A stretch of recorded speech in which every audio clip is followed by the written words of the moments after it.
High all, this is Ranjita and welcome back to learn English with Ranjita. आजच्या या व्हिडिओमध्ये तुमचं खूप खूप स्वागत आहे. आज आपण बघणार आहोत प्रेझेंट परफेक्ट कंटिन्युअस टेन्स. हा प्रेझेंट टेन्सचा चौथा प्रकार आहे. तर प्रेझेंट परफेक्ट कंटिन्युअस टेन्स म्हणजे नेमका काय असतो आणि कधी वापर करायचा याचा. तर एखादी क्रिया खूप वेळाआधी सुरू होऊन ती अजूनही सुरू आहे असं जर तुम्हाला सांगायचं असेल तेव्हा या काळाचा आपण उपयोग करतो. फॉर एक्झाम्पल, मी तुम्हाला शिकवत आहे. Okay, the action is going on. क्रिया कशी आहे? क्रिया चालू आहे. शिकवण्याची क्रिया ही चालू आहे. म्हणजे कुठलं वाक्य झालं? Present continuous. ओके, पण मी जर म्हटलं की मी तुम्हाला 2 तासांपासून शिकवत आहे, म्हणजे क्रिया ही 2 तासापूर्वी सुरू झाली आणि अजूनही सुरू आहे, तेव्हा आपण या काळाचा उपयोग करतो. चला दुसरा उदाहरण बघूया.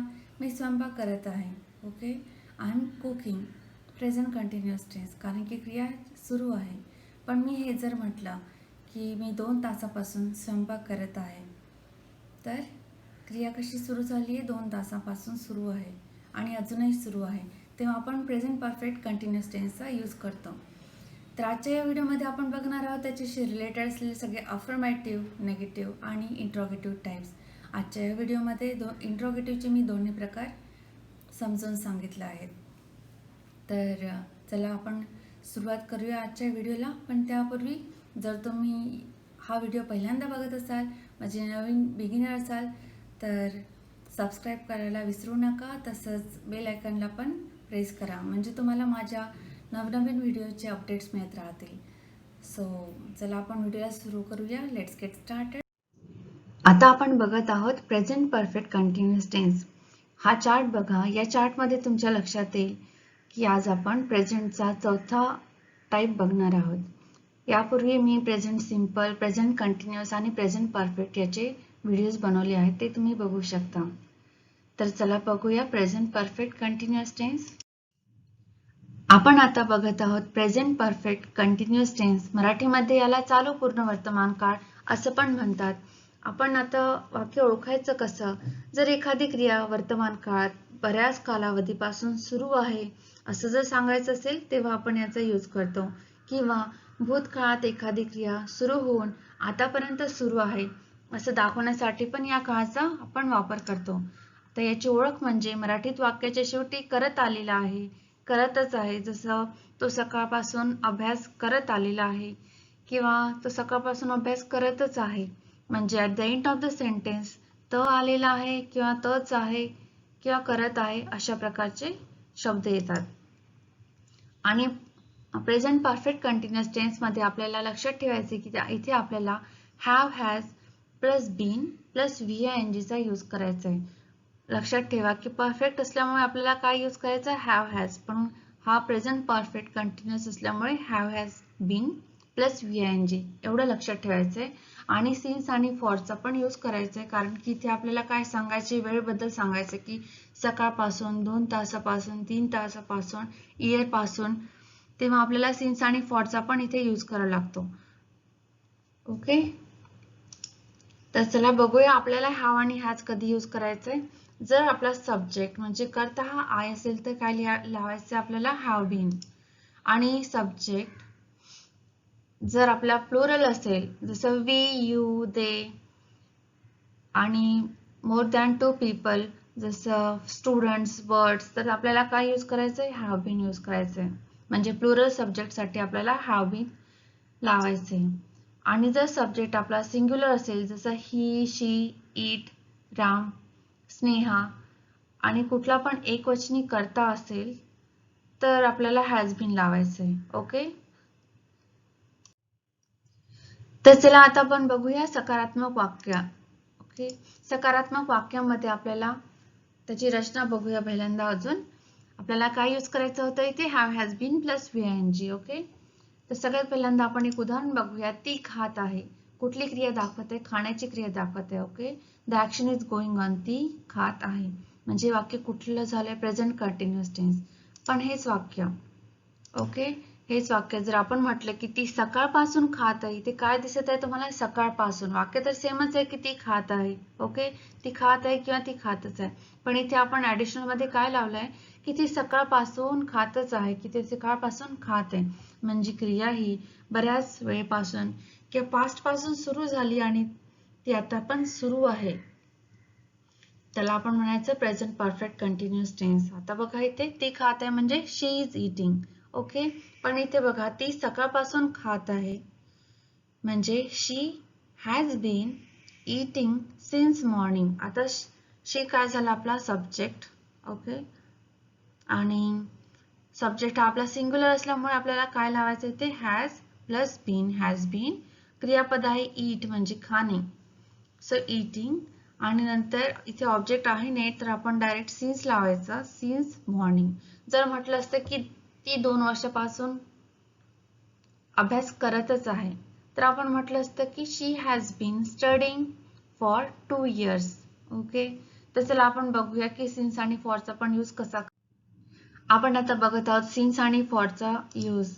सिन्सचा उपयोग कधी करायचा, जर आपण एखादी क्रिया निश्चित वेळेपासून सुरू केली आहे. फॉर एक्झाम्पल मी म्हटले की मी संडे पासून शिकवत आहे, I have been teaching since Sunday. किंवा मी म्हटलं की मंडे पासून शिकवत आहे तर I have been teaching since Monday. किंवा since January, since February, since 2005. कुठलं पण इयर तुम्ही सांगू शकता, 2005, 2015. किंवा since morning, since afternoon, since clock असेल तर since 2 AM, since 2 PM, since last week, since childhood बालपणापासून, सिन्स सीझन्स म्हणजे कुठला पण मॉन्सून, विंटर, अशा प्रकारे जर तुम्हाला सांगायचं असेल तर तुम्ही सिन्सचा यूज करू शकता. आणि फॉरचा उपयोग म्हणजे अनिश्चित वेळेसाठी केला जातो. म्हणजे तुम्हाला तिथे काय दाखवायचंय, वेळेचा कालावधी दाखवायचा आहे. सिन्सचा आपण यूज कशासाठी केला होता की निश्चित काळासाठी, म्हणजे वेळेची सुरुवात कुठून झाली, एक्झॅक्ट पॉइंट ऑफ टाइम. आणि फॉर म्हणजे ड्युरेशन ऑफ टाइम, त्याच्यासाठी आपण फॉरचा यूज करतो. जसं मी म्हटलं की मी 2 दिवसापासून शिकवत आहे, I have been teaching for 2 days, I have been teaching for 3 days, I have been teaching for 2 months. मी 2 महिन्यापासून शिकवत आहे किंवा 2 वर्षापासून शिकवत आहे म्हटलं तर I have been teaching for 2 years. Time दाखवायचा असेल तर I have been teaching for 3 hours. Minutes दाखवायचं असेल तर I have been teaching for just 2 minutes. किंवा some days, for weeks, for 2 weeks, for a long time, for a while. अशा प्रकारे तुम्ही सिन्स आणि फॉरचा यूज करू शकता. तर चला बघूया उदाहरण.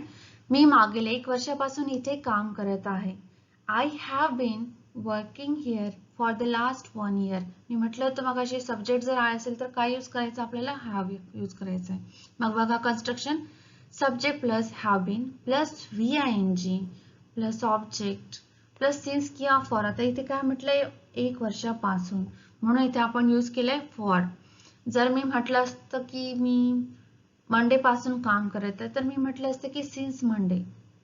ओके, तर बघूया आपण. आम्ही दुपारपासून तुझी वाट बघत आहोत, we have been waiting for you since afternoon.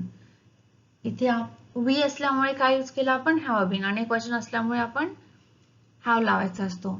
So we आपला हा अनेक वचन आहे, we have been waiting for you म्हणजे तुझ्यासाठी, सिन्स आफ्टरनून दुपारपासून. मी म्हटलं होतं की सिन्स असेल तर दुपारपासून, सकाळपासून, त्याच्यासाठी तुम्ही सिन्सचा यूज करायचा. आणि जर तुम्ही म्हटलं असतं की आम्ही 2 तासापासून तुझी वाट बघतोय म्हटलं तर we have been waiting for you for 2 hours. Okay, next, तो 2 दिवसापासून इंग्लिशचा अभ्यास करतच आहे, he has been studying English for 2 days. तो कसं करत आहे, 2 दिवसापासून अभ्यास करत आहे. ते 2 दिवसांसाठी आले म्हणून आपण फॉरचा यूज केला.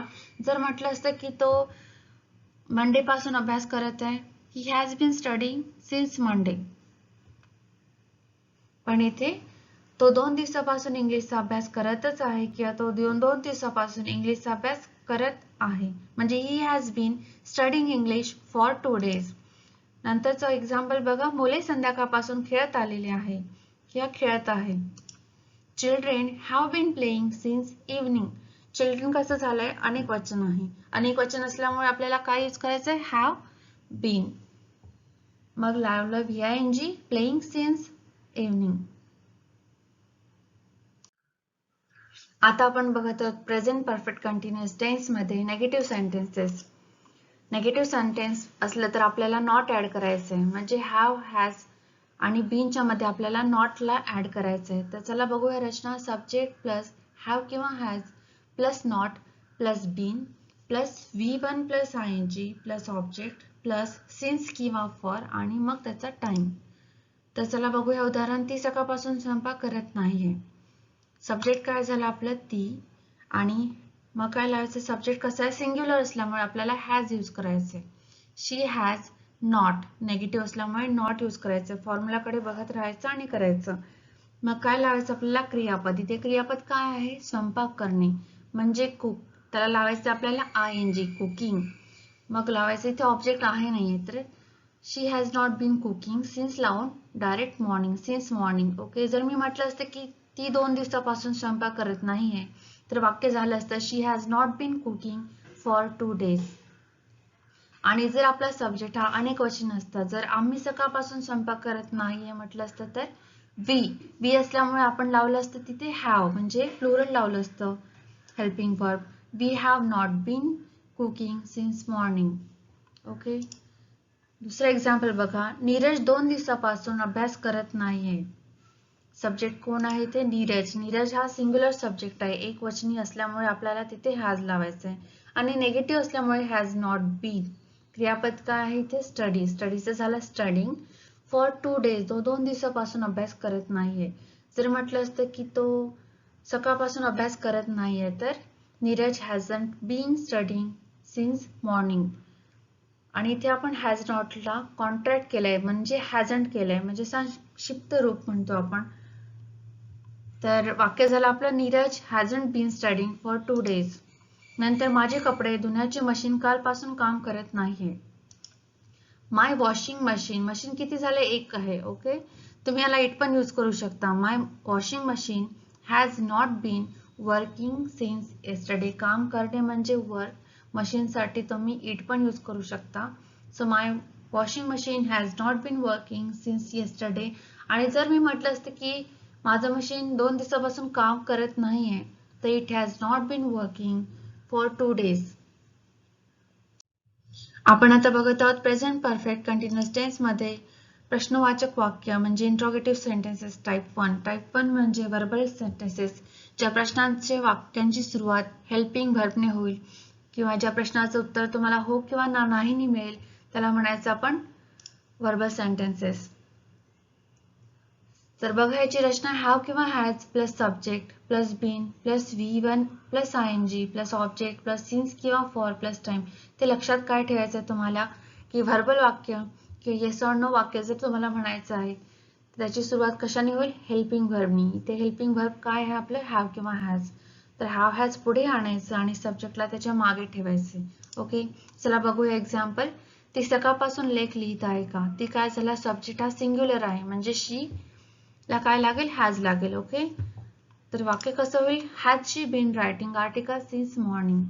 आता रचनेप्रमाणे तुम्हाला हॅव किंवा हॅज पुढे घ्यायचं आहे. जर तिथे म्हटलं असते की ते सकाळपासून लेख लिहित आहेत का ते म्हणजे अनेक वचन तर आपण हॅवनी सुरुवात केली असती. ओके. पण ती म्हणजे सिंग्युलर असल्यामुळे हॅज लावायचं आहे. हॅज. मग कन्स्ट्रक्शन कडे बघा हॅज शी बीन. ओके. मग लिहिणे म्हणजे काय झालं राईट. राईटला लावायचे ING has she been writing. Object झाला लेख आर्टिकल्स आणि सिन्स मॉर्निंग. नंतर बघा ते 2000 पासून बंगलोरलाच राहत आहेत का. Have they been living in Bangalore since 2005. इथे सब्जेक्ट ते आहे ते काय झालं अनेक वचन. अनेक वचन असल्यामुळे त्याचं हेल्पिंग व्हर्बला आपण पुढे आणायचं. हॅव दे बीन लिव्हिंग म्हणजे ते राहत आहेत. राहणे म्हणजे live. Okay. So living in Bangalore since 2005. जर मी म्हटलं असते की ते 15 वर्षापासून राहत आहे तर फॉर 15 years किंवा 20 years पासून म्हटलं असतं तर फॉर 20 years. पण इथे आपल्याला त्यांनी एक्झॅक्ट इयर सांगितले म्हणून आपण सिन्सचा यूज करतो. ओके. आय होप की तुम्हाला इथपर्यंत नक्की कळलं असेल.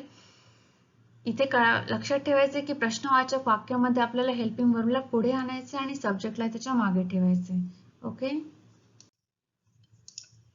तर चला बघूया इंट्रोगेटिव्ह सेंटेन्सेस पार्ट 2 म्हणजे WH टाइप. जर तुम्हाला WH टाइप मध्ये तुम्हाला उत्तर कसं मिळेल तुम्हाला काहीतरी उत्तर मिळेल तिथे जसं तो किती वर्षापासून तिथे राहत आहे तो यू विल गेट आन्सर 2 वर्षापासून. ते कुठे राहत आहे तर you will get something answer कुठे बँगलोर, चेन्नई, मुंबई अशा प्रकारचं काहीतरी तुम्हाला तिथे उत्तर मिळेल. त्याला म्हणायचं WH टाईप. किंवा ज्या वाक्यांची सुरुवात what, where, when, why, how अशा प्रकारे होते ते झाले WH टाईप. तर चला बघूया त्याची रचना. WH plus have has plus subject plus been plus V1 plus ING plus object plus since किंवा फॉर प्लस टाइम. अतिशय सोपं आहे, याच्यात काहीच कन्फ्यूज व्हायचं नाही. कारण की जो आपण पार्ट 1 बघितला होता तिथे आपण ना हेल्पिंग वर्बनी सुरुवात केली होती. त्याच्यामध्ये तुम्हाला फक्त WH तिथे ऍड करायचं, बाकी सगळं सेंटेन्स जसंच तसं. ओके, चला बघूया. रोहित सकाळपासून कुठे फिरत आहे. कुठे म्हणजे काय झालं, व्हेअर. आता समजा तुम्ही व्हेअरला थोड्या वेळासाठी विसरून जा. रोहित सकाळपासून फिरत आहे का असं म्हटलं असतं तर has Rohit been roaming since morning. Okay, पण आपल्याला WH क्वेश्चननी सुरुवात करायची, म्हणजे व्हेअर म्हणजे काय झालं, कुठे. Where has Rohit been roaming since morning. तर कन्स्ट्रक्शन कडे बघा, पहिले WH ठेवायचं आहे म्हणजे व्हेअर. मग हॅव किंवा हॅज. इथे हॅव का नाही लिहिलं, कारण की अनेकवचन सब्जेक्ट नाही, आपला सब्जेक्ट हा सिंग्युलर आहे. रोहित हा एकटा आहे, एकवचनी आहे, म्हणून व्हेअर हॅज रोहित. मग लावायचं बीन. रोम म्हणजे फिरणे, रोमिंग सिन्स मॉर्निंग. नंतर ते काही महिन्यांपासून पार्किंग मध्ये का खेळत आहेत. वाय, हॅव, दे असल्यामुळे आपण काय लावलंय इथे, हॅव लावलंय. ओके, जर तो असता तर वाय हॅज ही असं बनवलं असतं. ओके, पण इथे अनेकवचन सब्जेक्ट असल्यामुळे आपल्याला हॅव लावायचं आहे.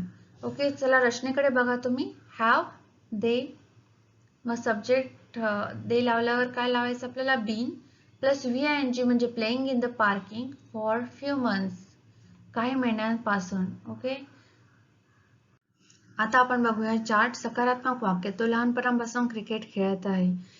अफर्मेटिव्ह सेंटेन्स इंग्लिशमध्ये he has been playing cricket since childhood. अनेक वचन असतं तर दे हॅव बीन असतं. ओके, पण हा सिंग्युलर सब्जेक्ट असल्यामुळे ही हॅज बीन.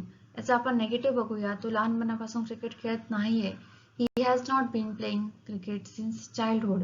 इंट्रॉगेटिव्ह मध्ये आपल्याला हेल्पिंग वर्ब पुढे आणायचं आहे. Has he not been playing cricket since childhood. आणि इंट्रॉगेटिव्ह मध्ये where has he been playing cricket since childhood. I hope की तुम्हाला इथपर्यंत समजलं असेल. Thank you for watching this video till end and hope की तुम्हाला आजचा व्हिडिओ नक्की आवडला असेल. जर तुम्हाला आजचा व्हिडिओ आवडला असेल तर प्लीज त्याला लाईक करा, सबस्क्राईब करा, तुम्ही तुमच्या फ्रेंड्ससोबत शेअर करा. आणि चला भेटूया मग पुढच्या व्हिडिओमध्ये. तोपर्यंत take care, keep smiling and keep practising every single day. Thank you.